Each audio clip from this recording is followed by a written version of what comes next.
Saya minta jangan sampai terlambat. Baik itu PKH, baik itu BLT Desa, baik itu bantuan sosial tunai, BST, jangan ada yang terlambat. Dan yang paling penting lagi adalah bantuan beras, bantuan sembako. Minggu ini harus keluar, percepat, betul-betul ini percepat.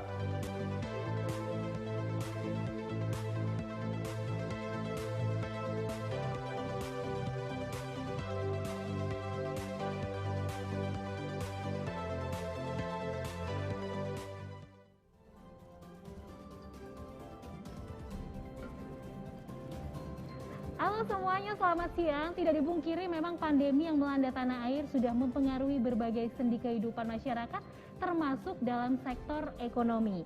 Berbagai usaha ini dilakukan untuk bisa meminimalisasi dampak dari pandemi COVID-19 yang sudah terjadi sejak 2 tahun lalu. Mulai dari pemberian stimulus di dunia usaha sampai pemberian bantuan sosial atau bansos kepada masyarakat yang terdampak. Dan sebagai pemberi bansos, pemerintah juga selalu memperhatikan penyebaran hingga mekanisme yang transparan, juga memastikan bantuan sosial diterima oleh yang berhak. Kesiapan penyaluran bantuan termasuk kematangan data penduduk, alokasi dana hingga mekanisme distribusi bantuan menjadi kunci sukses pemberian bansos kepada masyarakat. Ikhtiar melawan penyebaran pandemi COVID-19 adalah usaha bersama. Pemerintah dibantu masyarakat harus bersinergi melawan pandemi dan dampaknya di semua lini. Pada akhirnya akan bermuara pada pulihnya kesehatan dan juga bangkitnya ekonomi bangsa. Dan dalam dialog produktif Selasa 4 Agustus 2021 kali ini di Media Center KPCPEN Kementerian Komunikasi dan Informasi, kita akan mengupas skema bansos di kala pandemi, termasuk dampak positif yang bisa timbul karena bansos dan juga bagaimana publik bisa mengawalinya. Dan untuk menggali lebih lanjut terkait tema dialog ini, saya Melissa Gilbert akan menyapa langsung beberapa narasumber kami pada siang hari ini. Saya ingin menyapa terlebih dahulu ada Bapak Herbin Manhuruk, Asisten Deputi Bantuan dan Subsidi Tepat Sasaran Kemenko PMK. Ada juga Bapak Emil Elestianto Dardak, Wakil Gubernur Jawa Timur. Dan nanti kita akan juga tersambung bersama Ibu Diah Pitaloka, Wakil Ketua Komisi 8 DPR RI. Selamat siang untuk Bapak-Bapak hari ini. Terima kasih sudah mempersiapkan waktunya siang hari ini untuk sharing bersama kami tentunya. Dan kita nanti akan berbicara mengenai bansos selama pandemi ini. Namun sebelum kita mulai diskusi berikut ini, kami ingin mengajak Anda bersama untuk melihat tayangan berikut ini.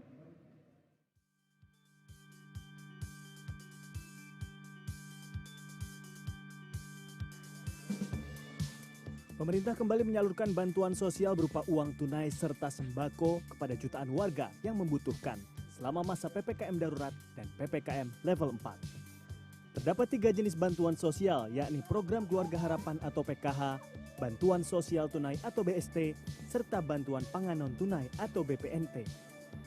Presiden Joko Widodo sejak bulan Juli telah mengingatkan Kementerian Sosial agar mempercepat pencairan bantuan sosial serta bantuan sembako selama pemberlakuan PPKM.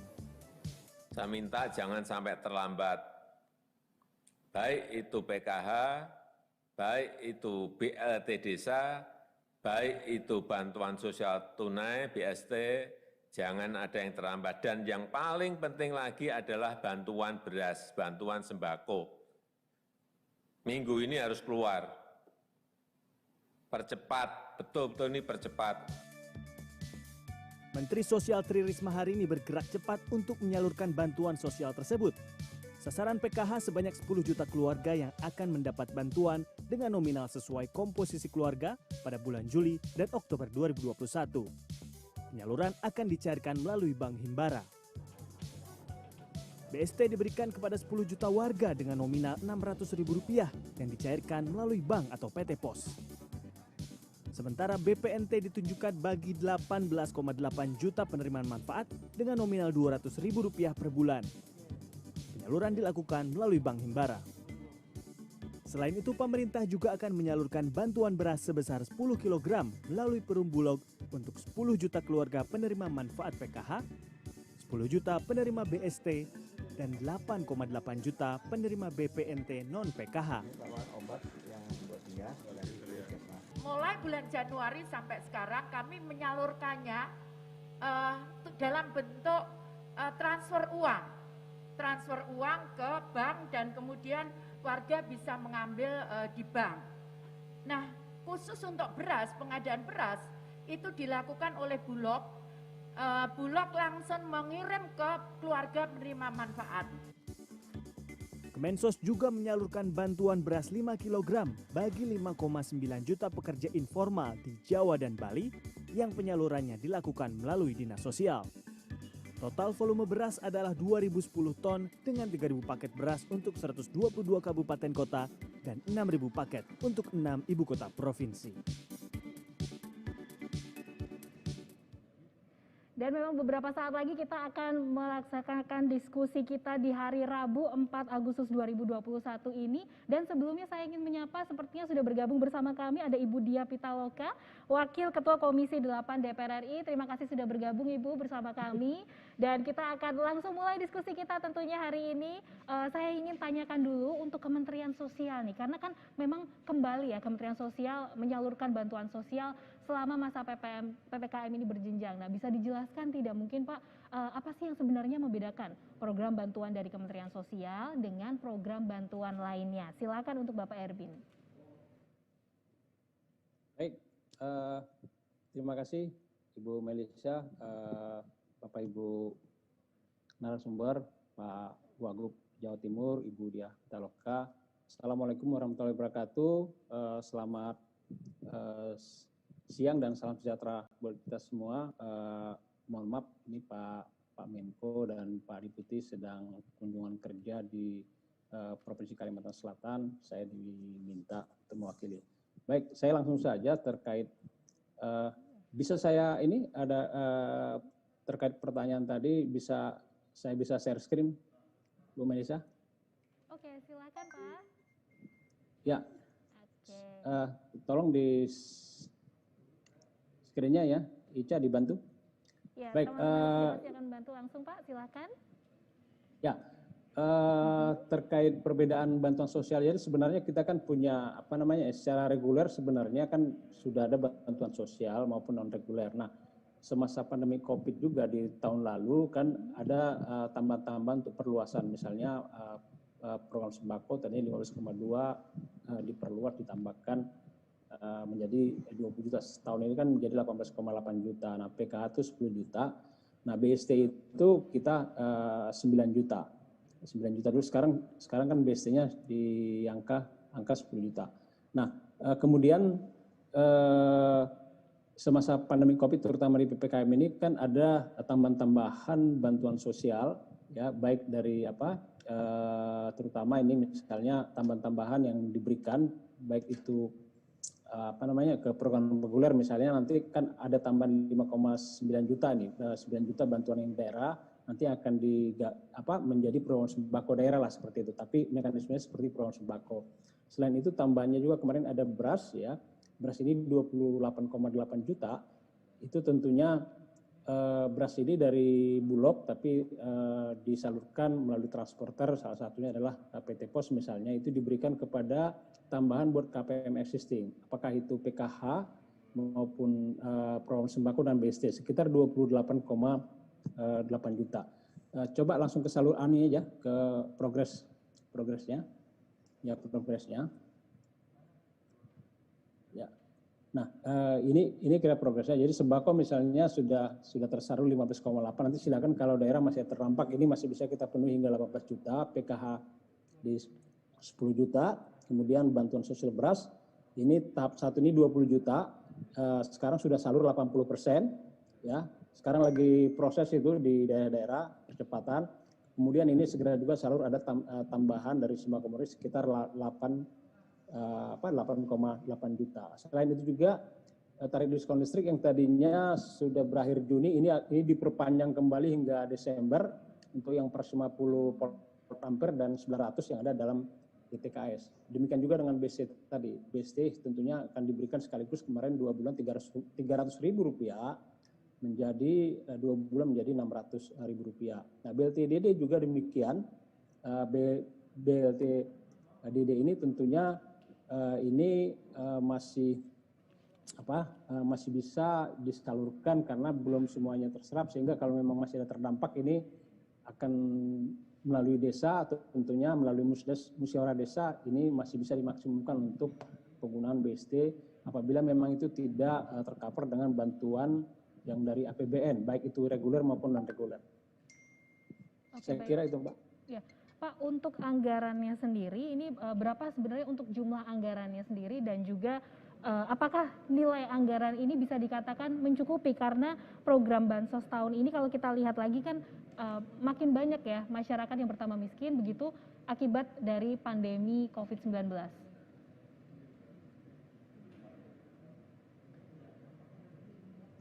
Baik, saya kira untuk untuk kebutuhan bantuan sosial. Jadi coba slide sebelumnya, coba. Bukan, setelahnya. Terus. Bukan, sebelum ini. Ya, ini bisa kita lihat petanya. Jadi PKH ini 10 juta, sembako 18,8. PKH dan BPNT atau program sembako ini beririsan sebagian besarnya. Kemudian juga ada BST di atasnya 10 juta. Nah ini sekitar 36,8 juta atau sekitar 50%. Nah kemudian ada lagi kalau beras memang itu terhadap KPM existing ini terkait untuk tambahan bansos yang saat ini misalnya itu akan ada tambahan 5,9 juta ya menjadi itu sekitar 42,7 juta. Artinya 42,7 juta ini diberikan sudah sekitar 59%, hampir 60% ya dari jumlah kita punya penduduk sekitar 72 juta, jadi sekitar 42,7 juta, jadi hampir 60% ya jumlah keluarga yang ada di Indonesia ini sudah diberikan bantuan secara alokasi sudah ada. Sehingga kalau memang saat ini ada keluarga-keluarga misalnya yang masih terdampak seperti itu, BLT di dana desa masih ada tersisa untuk hingga 8 juta. Kemudian program sembako juga, program sembako masih sekitar 15,8, masih bisa sekitar 3 juta lagi itu di top up. Nah, ini nanti yang kita minta tentunya melalui pemerintah daerah, kabupaten kota, silakan nanti untuk mengusulkan supaya ini bisa terpenuhi. Apabila misalnya di dalam DTKS, keluarga tidak ada dalam DTKS, tentunya ini masih bisa diusulkan. Tapi kalau memang itu urgent, tentunya ada juga seperti BST itu yang memang dia di luar non DTKS untuk bisa diusulkan yang dari luar non DTKS untuk mendapatkan baik itu BST maupun yang paling cepat adalah BLT dana desa. Oke, baiklah. Tentunya kita ingin mengetahui bagaimana perkembangan penyaluran bansosnya sendiri di daerah. Nah, untuk itu kita saat ini sudah terhubung bersama Bapak Emil Dardak. Kita boleh tahu ya Pak Emil ya di sini ya, bagaimana saat ini perkembangan penyaluran bansos di Provinsi Jawa Timur sendiri? Ada berapa macam bantuan sosialkah yang disalurkan di Jawa Timur dan siapa saja yang menjadi target penerima dana bansos ini? Silakan Pak Emil. Iya, jadi memang ada berlapis-lapis ya skema bansos ini dari berbagai kementerian lembaga di tingkat pusat. Kami pun di Pemprov juga menyalurkan bansos, begitu pula kabupaten kota hingga ke pemerintah desa. Nah saat ini memang kita tahu bahwa ada program yang disebut sebagai PKH, ada program yang disebut sebagai bantuan pangan non-tunai. Ini adalah program continuous, jadi tidak hanya disalurkan di masa pandemi COVID-19. Namun ada yang memang insidentil disalurkan di masa pandemi COVID-19, yaitu bantuan sosial tunai, dan kalau di tingkat desa ada BLT dana desa. Ini kita belum mencakup juga bantuan yang disalurkan misalnya dari Kementerian Tenaga Kerja yang menjalankan program subsidi upah, atau bantuan Presiden untuk pemberdayaan usaha mikro yang disalurkan melalui Kementerian KUKM. Nah ini kalau di total memang PKH itu sekitar 1,6, kemudian BPNT itu sekitar harusnya bisa 3,8 juta, tetapi 900.000 penerima sedang diverifikasi ulang dan dikoordinasikan dengan bank penyalur oleh Kementerian Sosial sehingga penyaluran 2,9. Nah inilah yang bantuan yang sifatnya adalah bantuan yang memang tidak dikaitkan hanya dengan masa pandemi COVID-19. Lalu bansos tunai kurang lebih ada 1,4 juta keluarga penerima manfaat. Nah, ini adalah program dari Kementerian Sosial. Nah, selain itu ada juga program suplemen untuk memperkuat. Jadi kepada penerima bansos ini artinya kan mereka dari golongan ekonomi rentan. Maka penerima bansos ini akan mendapat tambahan 10 kg beras satu kali penerimaan yang disalurkan oleh Bulog.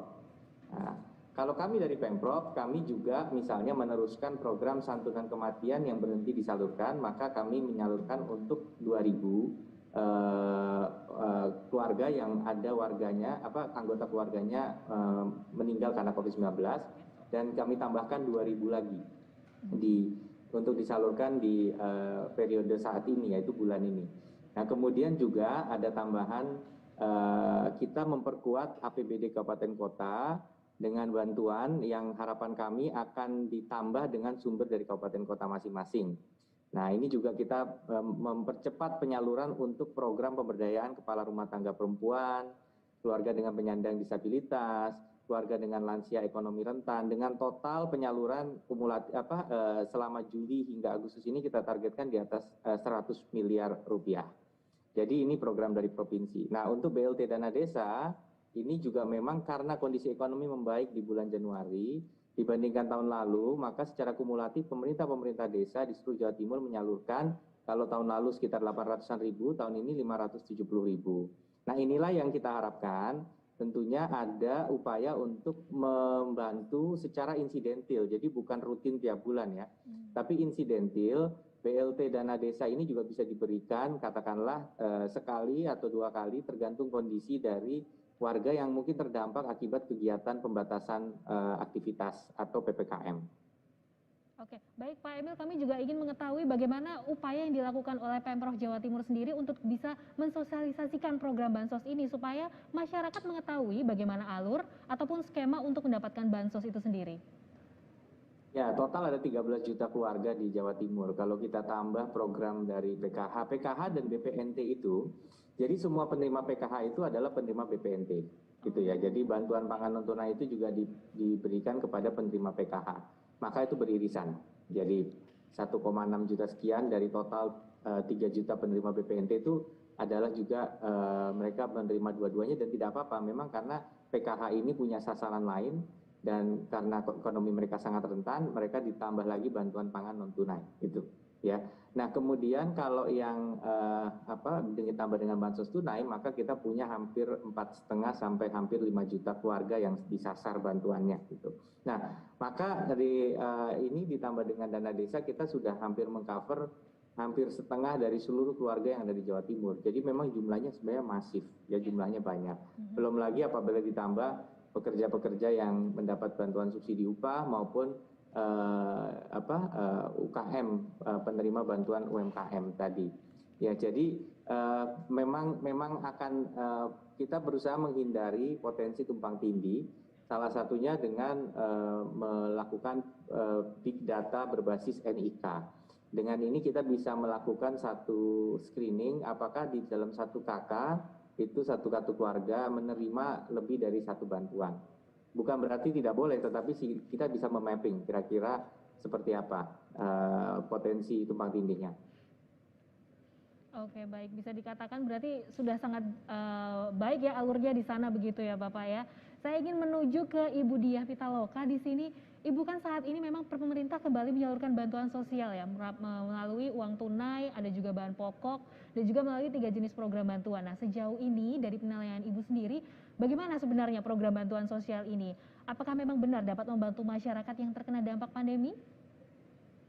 Kalau membantu, insya Allah sangat membantu karena tidak mungkin tidak ada yang terbantu ya Mbak ya.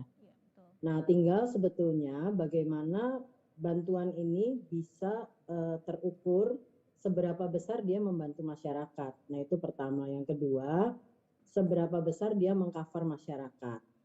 Nah, kalau hari ini kalau melihat jumlahnya, tadi kan sudah kalkulasinya sudah 50% lebih ya sebetulnya jumlah penduduk Indonesia tercover bantuan.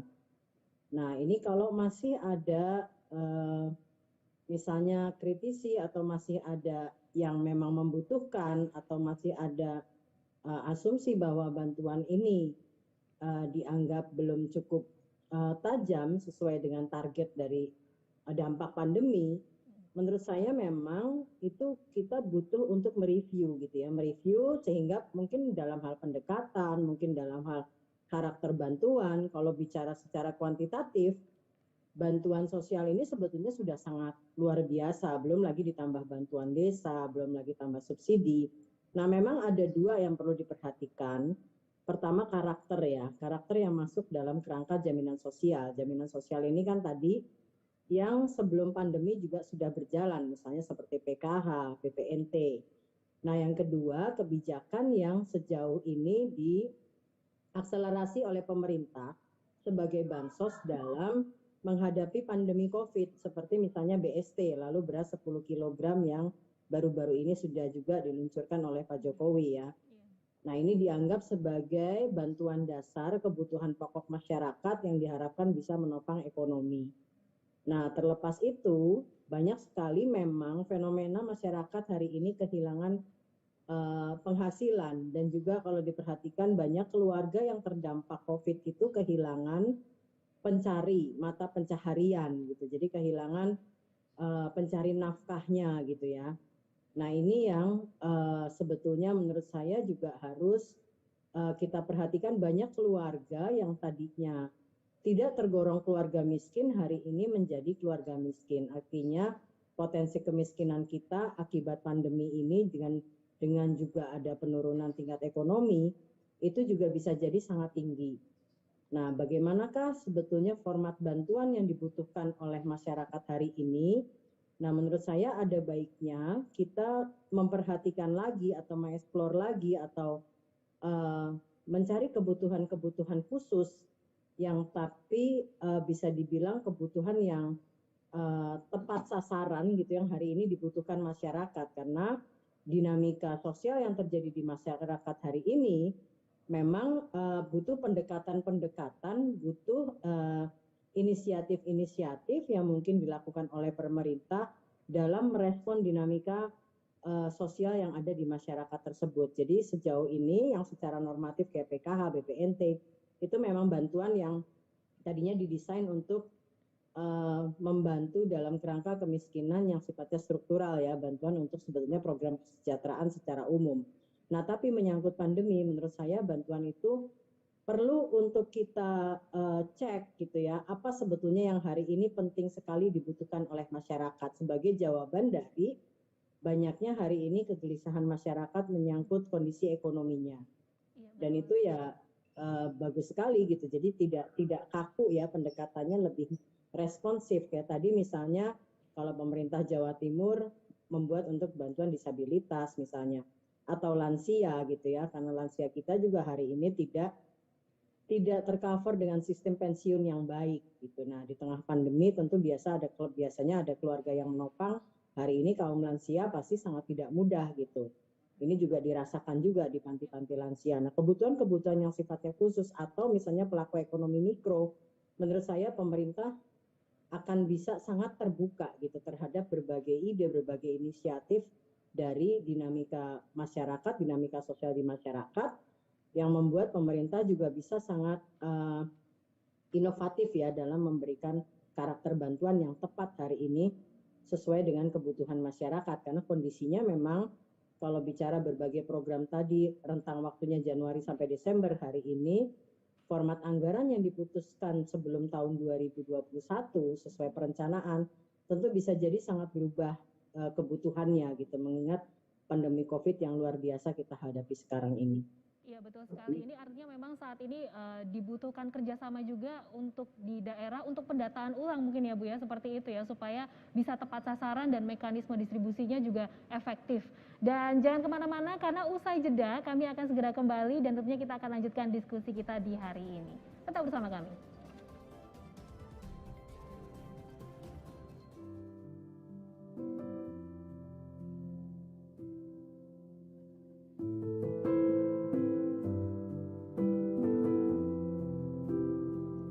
Tinggallah di rumah jika tidak ada kebutuhan yang mendesak.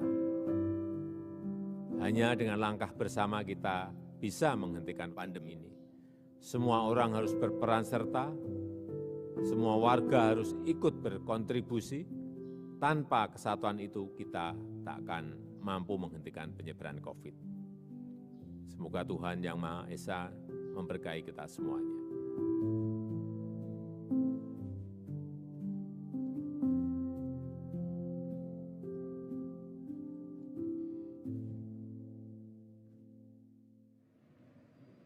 Anda kembali menyaksikan diskusi kita bersama dan tentunya tadi kita sempat bahas sedikit mengenai bagaimana pendataan yang memang harus mulai mungkin dilakukan lagi, diupdate lagi karena saat ini memang kondisi lapangan terus berubah atau dinamikanya terus berubah dan untuk itu saya ingin tanyakan kepada Bapak Herbin saat ini bagaimana nih Pak untuk data penerima manfaat karena kan saat ini memang dinamikanya terjadi cukup sangat signifikan bisa dikatakan seperti itu. Bagaimana pemerintah bisa memonitor dan juga memastikan data yang dikumpulkan ini benar dan sesuai bagi penerima manfaat.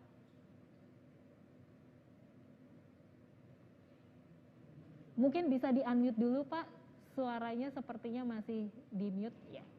Ya, silakan Pak Herbin. Untuk data tentunya pemerintah melalui teman-teman Kemensos dan Kemdagri tentunya selama ini sudah melakukan perbaikan data dalam tentunya ini dipadankan dengan data Dukcapil. Jadi ini sudah hampir rampung, tetapi selain untuk pemadanan bahwa memang bersangkutan ada dan NIK-nya ada, tentunya updating data melalui teman-teman dari pemerintah daerah dalam ini karyawan yang di daerah ini terus kita minta untuk melakukan updating data sehingga memang untuk usulan-usulan baru maupun perbaikan data ini secara terus-menerus dilakukan. Oleh karena itu termasuk yang bantuan-bantuan yang ada tambahan bantuan selama selama PPKM darurat ini tentunya. Nah itu kita minta dari daerah tentunya dengan data yang terkini yang sudah mereka validasi. Nah kalau untuk BLT dana desa tadi tentunya sebelum mereka berikan tentunya kemarin kan dilakukan kembali walaupun tahun lalu mereka misalnya sudah memberikan BLT dana desa tapi untuk 2021 misalnya mereka melakukan musdes sekali lagi jadi belum tentu juga misalnya yang tahun lalu dapat BLT dana desa tahun ini dapat gitu karena ada juga yang dialihkan menjadi mendapat program reguler seperti itu sehingga mereka di desa melalui musyawarah desa itu mana keluarga-keluarga yang sudah dapat bantuan secara reguler mana yang tidak sehingga betul-betul mana yang terdampak yang masih tersisa yang belum dapat nah itu yang segera dimasukkan ke BLT dana desa maupun yang ini yang tambahan 5,9 juta tambahan yang baru ini yang sedang berproses saat ini 5,9 juta ini program sembako PPKM lah bahasanya seperti itu. Jadi semasa PPKM ini diberikan 6 bulan. Nanti 6 bulan sejak Juli sampai Desember. Jadi nilainya nominalnya dan pemanfaatannya sama seperti program sembako existing sekarang 18,8 juta. Jadi itu terus dilakukan. Oke baik, untuk itu kita akan tanyakan langsung kepada Bapak Emil di sini, bagaimana Pak Emil untuk pembaharuan data yang dilakukan di Jawa Timur supaya penyaluran dana ini memang bisa tepat sasaran di sana. Bagaimana Pak? Silakan mungkin dijawab Pak. Mungkin ada kendala juga bisa di-share ke kami? Jadi begini, memang tahun lalu itu sempat menjadi kendala yang cukup sulit ya, karena kita tahu bersama dalam waktu yang sangat singkat ada peningkatan jumlah bantuan yang luar biasa. Kan DTKS itu jumlahnya sekitar 5 juta keluarga ya, plus minus di Jawa Timur. Tapi yang dapat bantuan saat itu baru 2,8 juta bantuan pangan non tunai. Sehingga memang yang menjadi kendala adalah kalau kepala desa disuruh memverifikasi data warga, itu sulit untuk mereka yang tidak menerima bantuan. Jadi dia akan fokus kepada yang terima bantuan dulu aja gitu. Itu pun masih ada inclusion-exclusion error ya. Nah, sehingga yang sisanya yang mungkin masih ada itu waktu itu itu kalau di data tapi nggak dikasih bantuan, ya warga di lapangan itu di arus bawah bisa marah. Itu realita gitu. Mungkin Bu Diah paling paham lah karena Bu Diah tahu lapangan juga nih Bu Diah Pitaloka bahwa kita ini ngedata tuh kalau nggak konkret bahwa wah bisa gaduh itu gitu. Sehingga mereka fokus bagaimana mendata yang pasti dapat bantuan gitu. Nah, tiba-tiba dalam waktu singkat kan ditambah 1 juta keluarga BPNT, tambah 1,4 juta keluarga bansos tunai.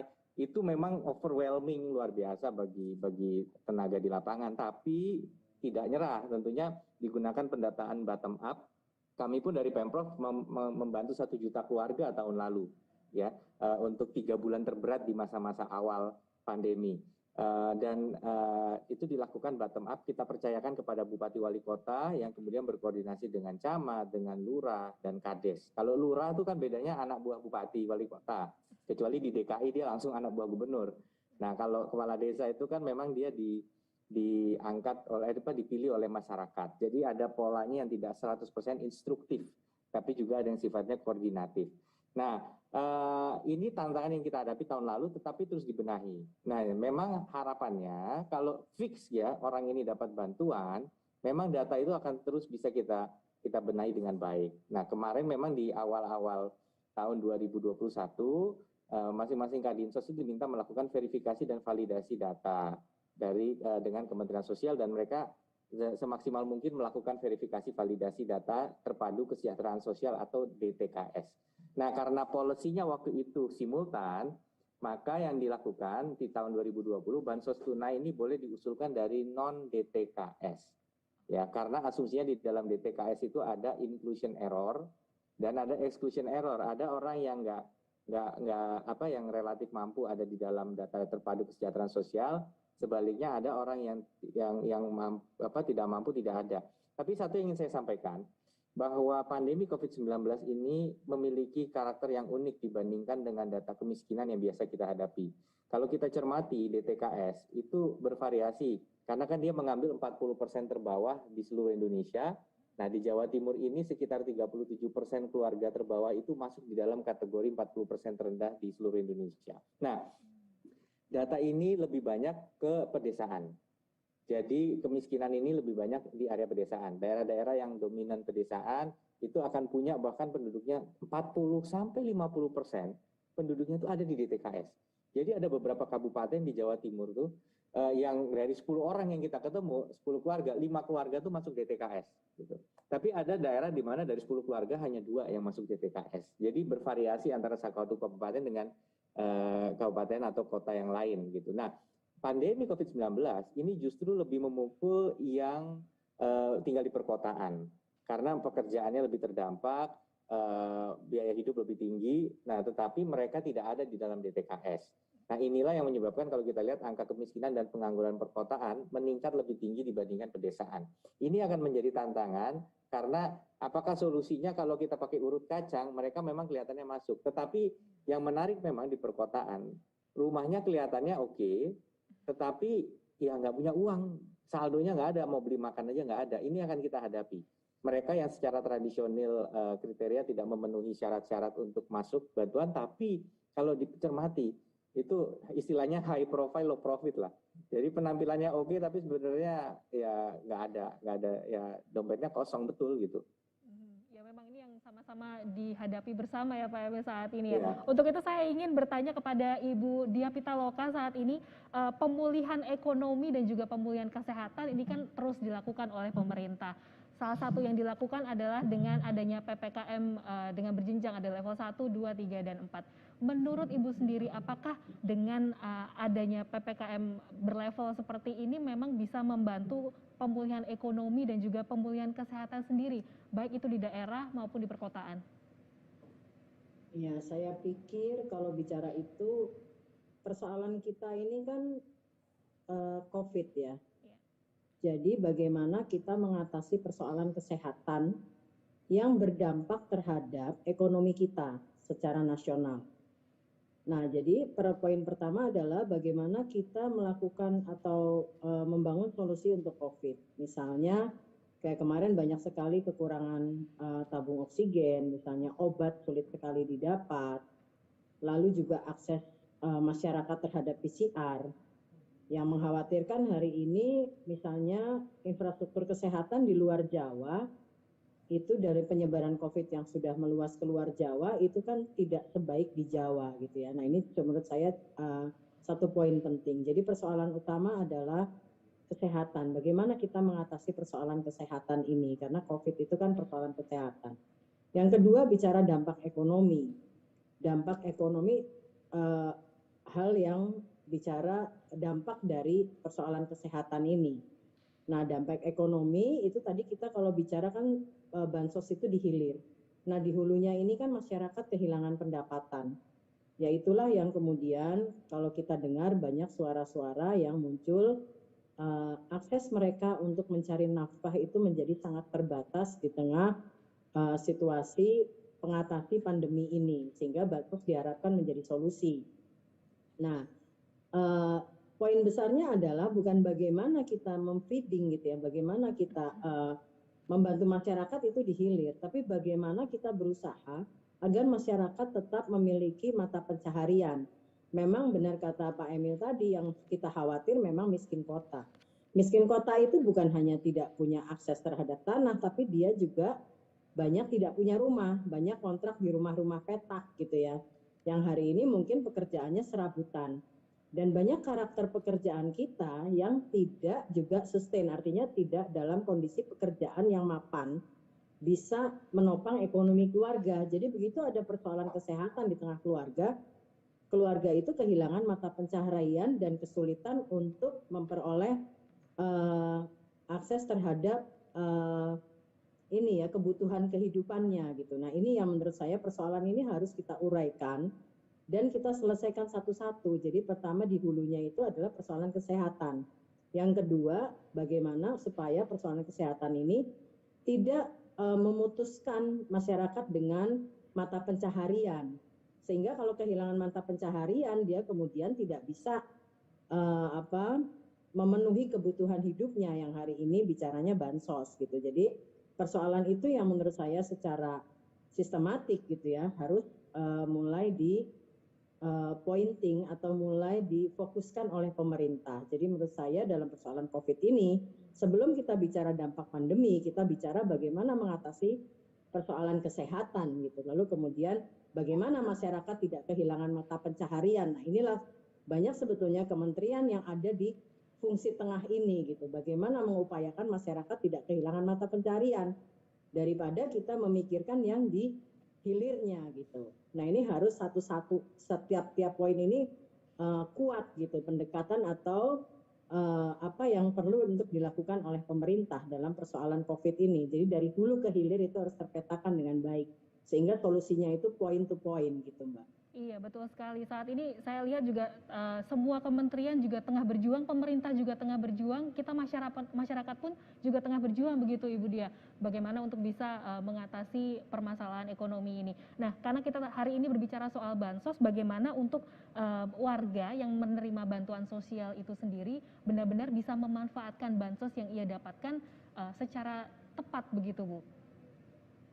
Nah, hari ini data itu kan DTKS ya, data kesejahteraan sosial, itu sebetulnya selain berhubungan dengan data kependudukan, yang hari ini juga banyak potensi kelemahan, misalnya KTP elektronik belum rata gitu ya, akses orang terhadap NIK yaitu kartu penduduk juga belum semua juga ada gitu. Yang kedua adalah data kemiskinan. Nah, potret kemiskinan kita hari ini otomatis mungkin sangat berubah. Nah, ini yang pendekatannya tidak hanya menurut saya, ini harus integratif.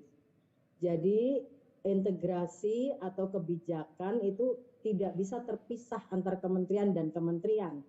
Dia harus ada di satu ruang karena ini persoalannya ini persoalan makro gitu. Jadi tidak bisa ini persoalan bansos ini hanya Kementerian Sosial, tidak bisa. Karena dia hari ini terintegrasi dengan tingkat kemiskinan dan juga karakter kemiskinan yang tadinya misalnya karakter kemiskinannya itu sifatnya strukturalis gitu ya, kemiskinan yang sifatnya tadi kalau kata Mas Emil 40% paling bawah, hari ini mungkin range-nya berubah dan karakter kemiskinannya juga berubah gitu. Karena banyak sekali orang kehilangan mata pencaharian, akses terhadap kehidupan. Bahkan hari ini orang susah memperoleh akses pendidikan dan akses kesehatan. Nah, jadi ini harus dibicarakan secara makro. Baru kemudian turunan-turunannya apa yang dilakukan di level mikronya itu lebih clear gitu, lebih tepat gitu. Dan saya rasa antar kementerian ini nggak mungkin dalam persoalan COVID hari ini itu berjalan masing-masing. Harus selalu berkoordinasi. Makanya pola-pola komunikasi politik, pola-pola komunikasi yang sifatnya koordinatif atau misalnya hari ini merespon gitu ya situasi yang emosional dari masyarakat. itu kita benar-benar butuh pola komunikasi yang solutif gitu. Jadi tidak saling menyerang atau kemudian tidak saling melempar, tapi harus selalu duduk bersama mencari solusi-solusi praktis gitu ya, tidak hanya solusi-solusi normatif, tapi juga solusi-solusi yang sifatnya praktikal. Karena hari ini kepemimpinan praktikal, kepemimpinan yang sifatnya membangun solusi di tiap-tiap ruang kita punya ruang pengambilan kebijakan atau pengambilan keputusan itu harus dilakukan cepat dan cermat gitu ya.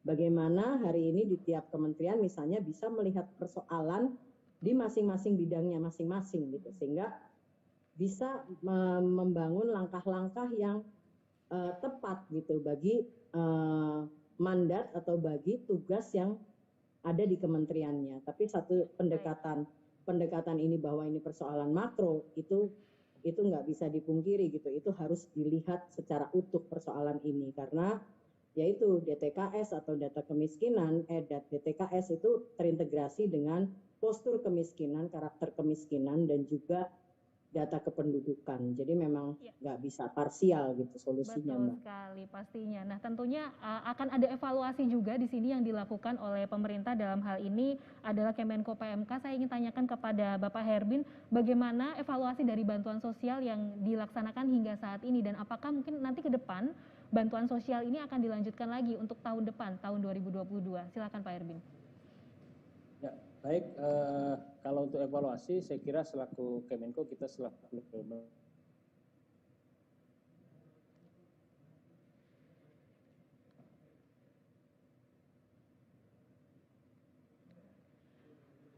baik, saat ini kita tengah mengalami gangguan sejenak saudara, dan jangan kemana-mana karena usai jeda kami masih akan kembali. Jangan lupa kalau misalnya Anda memiliki pertanyaan, silakan tuliskan pertanyaan Anda pada aplikasi Slido dan nanti kami akan tanyakan langsung kepada narasumber yang sudah terhubung bersama kami. Jangan lupa juga untuk menyertakan hashtag ataupun tagar, di mana hashtag ataupun tagarnya ini adalah kawal bansos.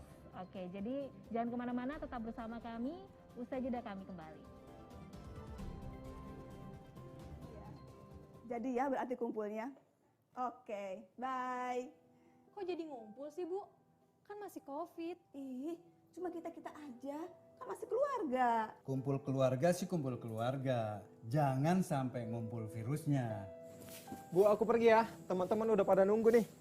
Yakin mau pergi? Nongkrongnya sih asik. Jangan sampai pulangnya bawa penyakit. Pak, Iya sayang. jangan sampai bawa pulang virusnya ya. Iya sayang. Pulang jam berapa, Nak? Kok maskernya nggak dipakai? Iya, ini aku lagi makan-makan sama temen. Hati-hati ya. Kamu yang abai. Jangan sampai ibu yang menuai. Waspadai klaster penyebaran COVID-19 di lingkungan terdekat. Selalu pakai masker, jaga jarak, cuci tangan pakai sabun, dan siap divaksinasi. Kesehatan pulih, ekonomi bangkit.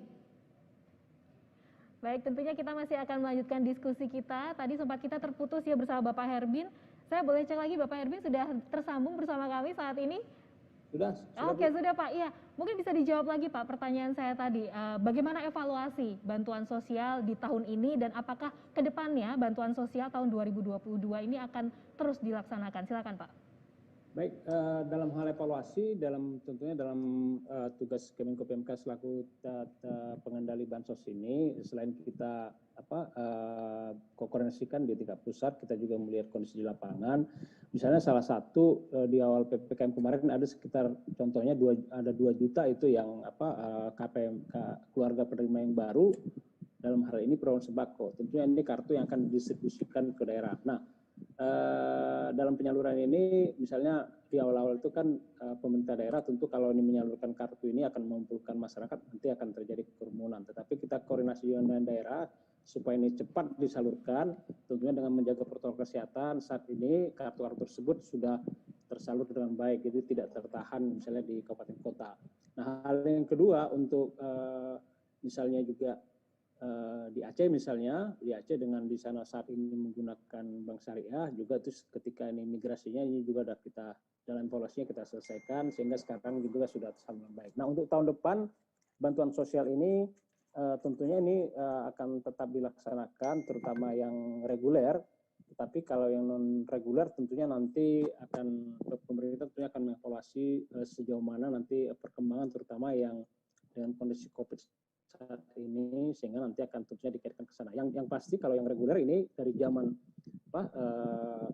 sekian tahun yang lalu tentunya ini sudah tersalur dengan baik dengan mekanisme, tentunya mekanisme yang selalu kita perbaiki, yang tadinya misalnya ras-ras sekarang sudah non tunai, kemudian dari non tunai sudah terjadi non tunai juga dari sisi kualitas, misalnya keragaman bahan pangan, kalau misalnya untuk program sembako terutama pilihan-pilihan bahan pangan yang bernutrisi kan itu selalu kita tingkatkan dengan yang harus diambil oleh KPM. Untuk jumlah tentunya nanti akan tetap dilakukan evaluasi, tentunya melihat perkembangan situasi yang ada, terutama yang non reguler. Oke, baiklah Pak. Kalau begitu kita akan masuk ke sesi tanya jawab di sini.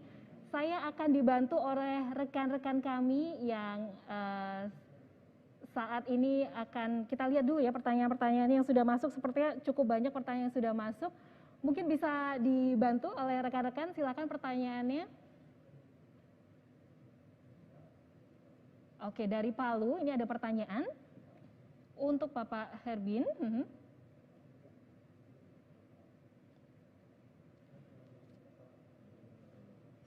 Ya, jadi pertanyaannya adalah, coba rekan-rekan mungkin bisa dibantu untuk pertanyaannya.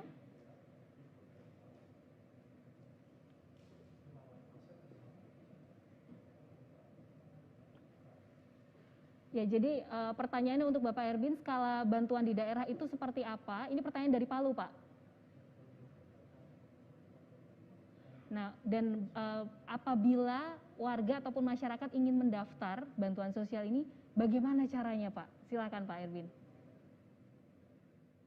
Ya, baik, jadi saat ini tentunya di Palu, baik itu program sembako, PKH yang komplement tentunya maupun BST, termasuk yang saya kira bantuan beras yang sudah tersampaikan saat ini, termasuk listrik sudah tersampaikan. Nah, apabila memang misalnya di satu desa atau satu daerah masih ada keluarga yang memang layak menerima tetapi saat ini tidak menerima bantuan, saya kira ini bisa diusulkan secara mandiri ya melalui desa tentunya, yang dimulai dari musyawarah desa, musyawarah kelurahan. Nah, tentunya nanti diusulkan misalnya ke dinas sosial untuk dimasukkan dalam DTKS. Kalau itu nanti misalnya mau mendapatkan program yang dari pusat. Nah, tentunya tahap awal yang perlu dilakukan di daerah yang paling cepat adalah BLT dana desa tadi. Jadi sehingga itu kan mengisi rongga-rongga kosong seperti itu ya.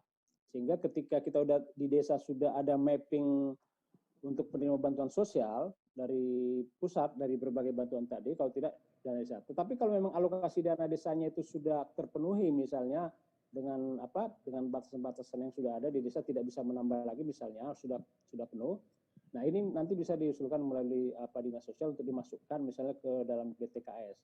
Atau misalnya bisa juga melalui bantuan sosial tunai. Kalau bantuan sosial tunai itu sebagian ada dalam DTKS, sebagian tidak. Jadi yang penting diusulkan dulu, tentunya ini nanti akan menjadi prioritas tentunya, karena memang masih tersisa misalnya masih ada kota-kota yang memang setiap daerah itu yang memang harus dipenuhi daerah gitu. Jadi nanti silakan. Jadi memang ini bukan dari pemerintah pusat tiba-tiba memberikan si A si B. Kan semua data ini bersumber dari pemerintah daerah. Tentunya yang dimulai dari desa melalui musyawarah desa, musyawarah kelurahan. Nanti silakan saja nanti bisa diajukan dari teman-teman, terutama Bapak Ibu dari Palu ya, pemerintah Kota Palu. Ya, baik, nanti pastinya akan dibantu ya oleh pemerintah setempat seperti itu. Baiklah, kita akan lihat ini sudah muncul saat ini pertanyaannya. Selanjutnya ada Yunita dari Manggarai yang bertanya kepada Ibu Dia. Ibu Dia, seperti apa peran DPR dalam penyaluran bansos? Apakah ada evaluasi juga, Ibu? Tadi kita pukul 10 baru saja rapat dengan Ibu Menteri Sosial. Ya, tentu DPR mengawasi ya, karena kita juga masing-masing tentu punya daerah pemilihan. Kalau yang bicara lebih spesifik, tapi secara umum juga kita menerima banyak sekali masukan yang tentu dalam fungsi pengawasan kita memang dibawa ke meja kerja kita dalam melakukan evaluasi dan pengawasan.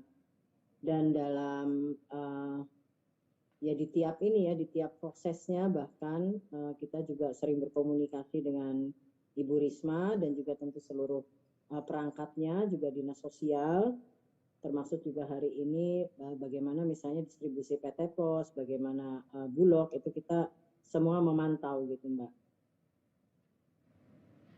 Oke, baik.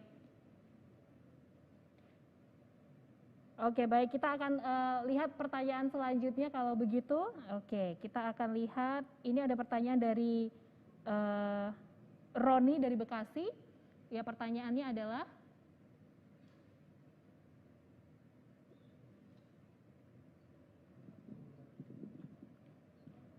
nah ini apabila ada kepada Kemenko PMK apabila ada praktek tidak terpuji seperti pemotongan bansos, kemana masyarakat atau penerima hak bisa melapor? Ini silakan Bapak Herbin mungkin bisa menjawab Pak.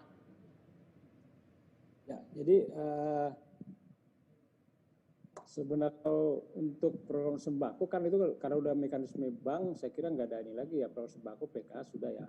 Kalau BST juga kan itu diantar, sudah diantar. Jadi sebenarnya dari segi segi pengamanan maupun pengendalian kita dalam hal penyaluran bansos ini kan sudah baik sekali ya. Jadi udah mekanisme bank, artinya kecil kemungkinan adanya misalnya pemotongan-pemotongan. Nah, kalau memang misalnya masih ditemukan misalnya seperti yang disampaikan tadi, ini ada ya, silakan nanti yang melalui kontak yang dari sini maupun melalui lapor maupun SMS 1708 ini yang dilapor ya. Kemudian juga ada call center ini ya, program PKH ini 15299. Kemudian yang berbasis COVID juga 0811 dan seterusnya seperti BSD.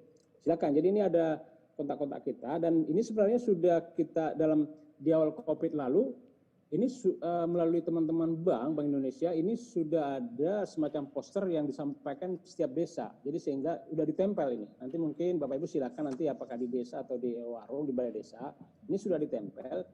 Kotak-kotak ini ada, nanti silakan kalau memang ada pengaduan dari masyarakat, ada hal-hal yang tidak sesuai dengan prosedur, silakan disampaikan. Dan ini tentunya lintas KL. Kita dalam menjawab misalnya seperti lapor ini dari sebagai akun admin utamanya Kementerian Dalam Negeri, kemudian diteruskan ke kementerian lembaga dan ini kita tindak lanjuti.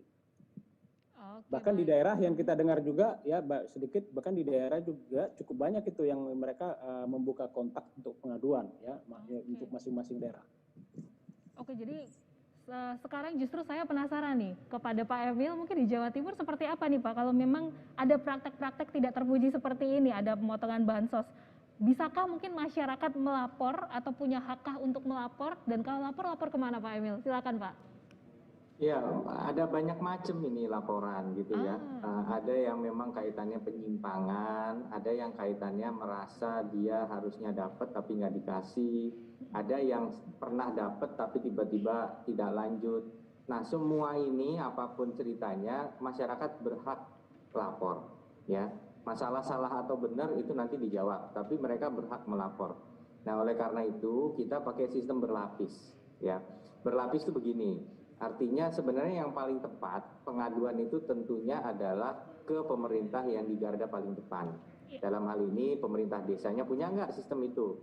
Nah, kalau mereka masih, tapi kadang-kadang juga kalau mereka takut itu nggak jalan, bisa ke pemerintah kabupaten kota ya. Saya pernah jadi bupati dulu, kita pasti bikin itu aduan tingkat kabupaten kota. Bisa juga provinsi juga bikin, namanya cetar.jatimprov.go.id ya. Ini adalah sistem pelaporan yang berbasis web atau aplikasi. Ini bisa digunakan. Atau bisa juga ke pusat tadi, sebagaimana disampaikan oleh Pak Herbin tadi. Nah, pertanyaannya berlapis-lapis yang mana yang benar? Loh, ini kan masalah nyoba. Karena saya sampaikan, di Jawa Timur 40 juta penduduk. Penerima bantuan tadi hampir 5 juta. 1% aja yang bermasalah ada berapa? Artinya ada 50.000 orang kalau 1% itu bermasalah.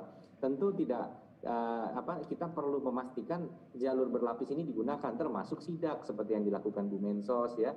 Tadi juga kami dapat info dari Kadinsos Bangkalan, kami langsung turun dari ke Bangkalan ngecek program beras misalnya.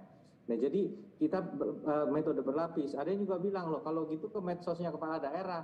Ya bayangin aja kalau semua masuk ke medsos kepala daerah, kita kerjanya buka medsos terus tiap hari, nggak bisa ini kan, karena kita harus ngecekin satu-satu. Jadi semua berlapis. Kadang-kadang ada yang pas saya memang nasib baca di medsos bisa, saya langsung respon. Tapi kalau nggak bisa, kemudian tentunya ya kita mengandalkan sistem pelaporan yang formal tadi, yang memang sudah ada sistemnya siapa yang merespon. Tapi sekali lagi semua berhak untuk menyampaikan laporan. Dan monggo, mau dicoba bareng-bareng ke Pak Herbin lapor, ke saya, atau bahkan Bu Dia untuk dapilnya atau untuk komisinya juga. Bu Dia ini sudah pernah datang ke Jatim juga kemarin itu untuk nengok situasi di sini. Oke, jadi intinya kita punya hak ya, semua masyarakat ini punya hak kalau misalnya ada sesuatu yang kurang tepat seperti itu, terutama untuk bansos ini boleh melapor baik ke pusat ataupun ke daerahnya masing-masing. Satu tambahan lagi sebenarnya, silakan, kita itu terintegrasi dengan sistem span lapor itu tadi. Jadi sebenarnya daerah itu juga punya kewajiban untuk menindaklanjuti yang masuk ke pusat melalui jalur lapor. Sepemahaman saya, hasil kami ngecek karena kami waktu itu yang ikut memaparkan ke Kemenpan ya, ke paparan terkait dengan lapor, kita salah satu yang responsif. Jadi kabupaten kota yang tidak merespon sistem lapor itu juga kita ajak membenahi dan sistemnya menjadi lebih baik. Jadi lapor ke pusat pun yang follow up kami, jadi nggak apa-apa karena ada sistem yang mengintegrasikan tadi supaya laporan yang masuk ke SP4N lapor itu juga ditindaklanjuti pemerintah provinsi dan kabupaten kota. Ya, jadi ini artinya setiap laporan pasti akan di follow up ke pusat, intinya nanti akan seperti itu. Dan saat ini kita sudah masuk di bagian akhir diskusi kita, tapi sebelumnya saya ingin meminta kepada para narasumber kami di siang hari ini untuk bisa memberikan closing statement terlebih dahulu. Dan pertama, saya ingin mempersilahkan Bapak Herbin. Saya persilahkan untuk bisa memberikan closing statement, singkat saja Pak, silakan. Bantuan sosial yang dikucurkan pemerintah pusat ya saat ini sekitar 50% dari jumlah keluarga, bahkan dengan adanya pandemi Covid ini sudah hampir 60%. Jadi DTKS sendiri 40%, nah kita sudah memberikan 60%. Nah, barangkali ada keluarga Bapak Ibu yang di daerah yang memang masih belum masuk, apakah itu karena alasan administratifnya tidak ada atau misalnya di execution error. Nah, ini nanti silakan melalui pemerintahan paling bawah segera ditindaklanjuti, baik itu melalui bantuan yang ada di desa, kalau tidak mungkin kabupaten kota juga punya, atau memang melalui bantuan pemerintah pusat. Menurut saya dengan 60% ini saya kira sudah cukup untuk meng-cover dengan keluarga-keluarga yang terdampak pandemi Covid saat ini. Oke, baik, terima kasih Bapak. Dan selanjutnya untuk closing statement saya persilakan untuk Bapak Emil. Siap, sekali lagi bansos ini adalah sebuah upaya kolektif. Tadi saya menengok ada program beras yang ternyata kondisi berasnya tidak layak. Nah, ada media yang nanya, ini tanggung jawab siapa?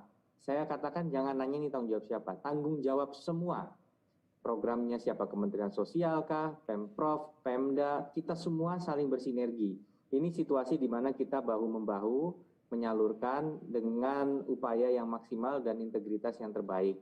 Dan peran serta masyarakat untuk memberi informasi yang valid. Jadi kalau informasinya cuma nggak merata Pak, ya merata bagaimana caranya, kan nggak mungkin semua dapat juga. Seperti kata Pak Herbin, sudah lebih dari setengah keluarga di Indonesia dapat kok gitu. Ya, tetapi definisi merata ini ya, atau misalnya nggak adil, kita harus berani spesifik ya, karena laporannya tidak spesifik sangat sulit untuk ditindaklanjuti. Tetapi sekali lagi ada bansos yang akan bisa berkelanjutan, ada yang secara keuangan negara tentu tidak memungkinkan untuk terus-menerus dilakukan. Maka semoga masyarakat bisa memahami ini adalah tantangan yang berat bagi kita semua. Mari kita bahu-membahu untuk memastikan bansos ini tepat sasaran, tepat kualitas. Ya, baik, terima kasih Pak Emil untuk closing statement-nya. Dan terakhir untuk Ibu Dia, silakan Ibu. Ya. Bersama kita awasi dan juga saling bahu-membahu menyalurkan bansos. Tentu yang lebih penting lagi selain bantuan sosial adalah solidaritas sosial, saling menjaga, saling membantu. Itu mungkin kekuatan yang hari ini yang luar biasa kita punya. Jadi masyarakat tentu punya mekanisme pertahanannya sendiri, dan inilah sebetulnya kekuatan sosial kita gitu. Ya, baik, terima kasih saya ucapkan untuk ketiga narasumber kita. Mungkin sebagai kesimpulan juga bahwa Indonesia itu punya budaya yang sebenarnya mungkin kalau kita lupa, saya ingatkan kembali, kita tuh punya budaya gotong royong. Jadi ini saatnya kita sama-sama yuk, kita sama-sama membantu, sama-sama berjuang bersama, baik itu di bidang kesehatan, baik itu di bidang ekonomi. Dan terima kasih sekali lagi saya ucapkan kepada narasumber kita hari ini sudah bergabung. Saya Melissa Gilbert di sini mengucapkan terima kasih atas perhatian Anda dan sampai jumpa lagi di diskusi kami selanjutnya. Salam sehat semuanya.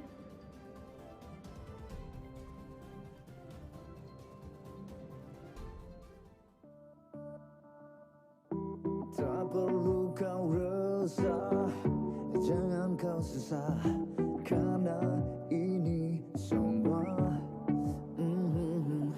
melangkah bersama, saling menjaga, taklukkan problema. Oh, kita pasti bisa, bangkitlah kesehatan ekonomi Indonesia. Bersabar bersyukur di sini, vaksin akan tiba untuk lindungi kita. Kita sehat, semua hebat, bahagia. Dipersembahkan oleh Komite Penanganan COVID-19 dan Pemulihan Ekonomi Nasional dan Kominfo.